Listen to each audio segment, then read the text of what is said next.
Ladies and gentlemen, I'm sure we had quite a good exercise just now, running up the stairs. Give you guys a big round of applause. Give yourself a round of applause. That's one thing that I like, and one thing I would like to share with all of you. You know, walking does not hurt you. It only hurts your Charles and Keith heels. That's right. Okay, I won't take much of your time. I'd like to invite the first speaker for today. Alright? He's the CEO of EYE-Iclif, and he'll be talking about leadership and what's it to you. Please put your hands together for Mr. Rajeev Peshawaria. Thank you very much. Wow. You know, I make a living out of speaking. I make a living out of being a student of leadership, but I've never been as humbled as I am today because I'm envious of you all. As Dr. Johan was saying earlier, you all are leaders at such an early stage in your life.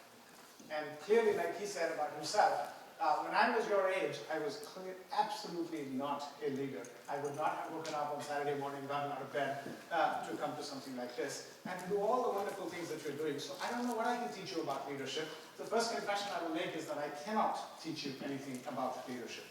What I will try to do is give you a few things that I've learned and stories that I have collected over all these years observing leadership. That's all I do. And hopefully that will spark some ideas for you to get even better than what you already are. Hopefully it will also give you some inkling of what Datoshi was saying, which is that, you know, your early leaders, 10 years from now, will you still be leaders? So hopefully these stories will help you with a little bit of that. So with that, let me start without any further ado. The answer is about $80 billion a year. What's the question? Any guesses? The answer is about $80 billion a year. What's the question? By the way, you may want to turn at some point towards this side because the center screen is for some reason not working, and what I'm going to be walking through is going to be on these three screens on the side of you. So don't worry where I am. You'll be able to hear me anyway. So the answer is $80 billion a year. What's the question? Any guesses? Anyone? Yes, ma'am. Training budget. Okay. Any other training budget for what? For training people how to do math and science and all those things. Training budget for leadership. Okay. Who has $80 billion training budget?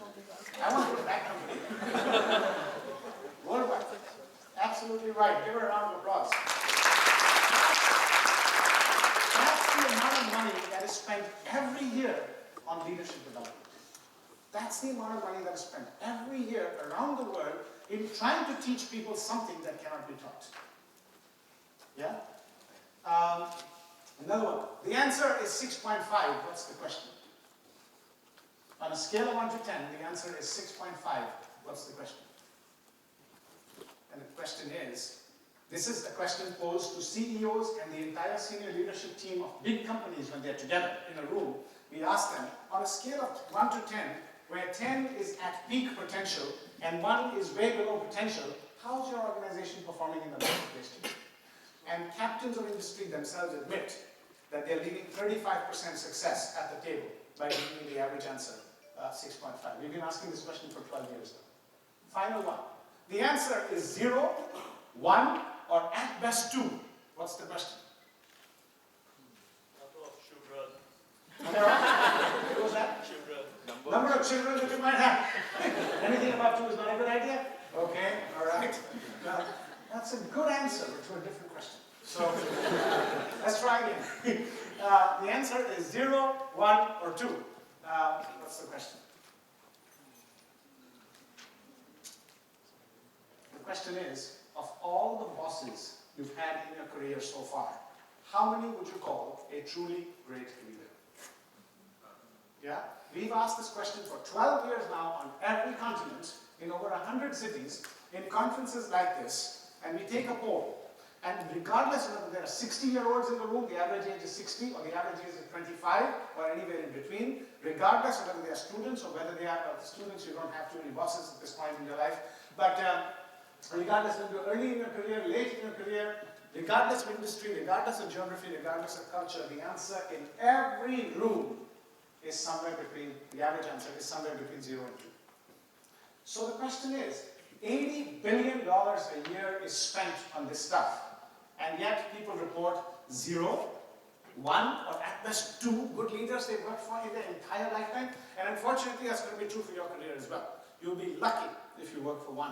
You'll be extremely lucky if you work for 2 good leaders in your entire career. You're going to meet with a lot of bosses, but very, very few good leaders. So where's that $80 billion going, is the question. Those of you, all of you here who are early leaders, you know that leadership is not something that you can learn in a classroom, right? It's a lot more than that. There's something that comes from within. The problem with the 80 billion is, you know what? Is because we try to teach stuff, we try to teach an art as if it were a science. So in most leadership training, it boils down to formulas. You know, leadership is about charisma plus personality, multiply that with power and authority. Then you have to have skills. Of course, you have to have competencies, because the world doesn't move without competency models. You know, every company, once you start working, you'll find that every company has competency models. Do you know what competency models are? Competency models basically say, let me see what made him successful as a leader in the last 10 years. And let's document that behavior, everything he did in the last 10 years, and now let's teach that to you. And you know, if you do exactly what he did in the last 10 years, you're going to be a great leader in the next 10 years. I mean, the world is moving so fast today, and we are still looking in the rearview mirror and think we can become leaders there. In the name of best practice sharing, again, we become copycats. The best part is that leadership is not about formulas. Leadership is an art. Science is about formulas. Mathematics is about formulas. This is not about, but that's what we do.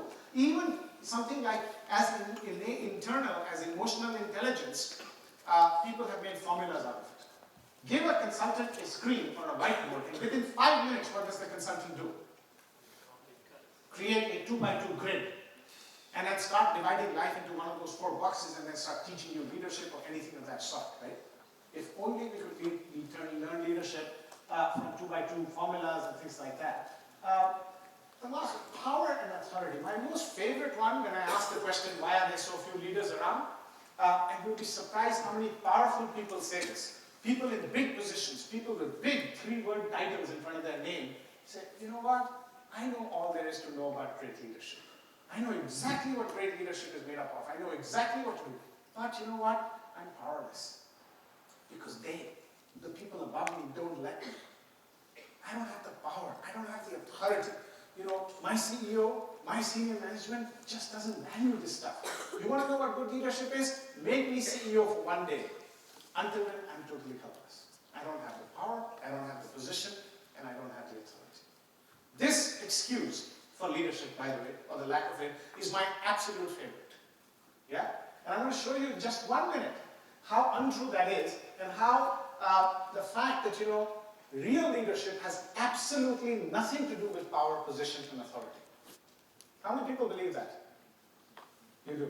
And those who are not convinced about it, watch this video that I'm about to show you.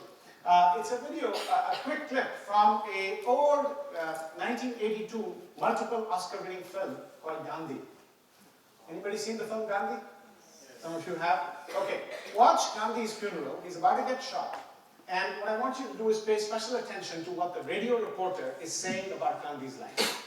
And then we'll come back to the subject of if leadership is not any of these things, because definitely leadership is not any of these things, because this definition of leadership is not the definition of a human being. This is the definition of God. So leadership is not any of these things.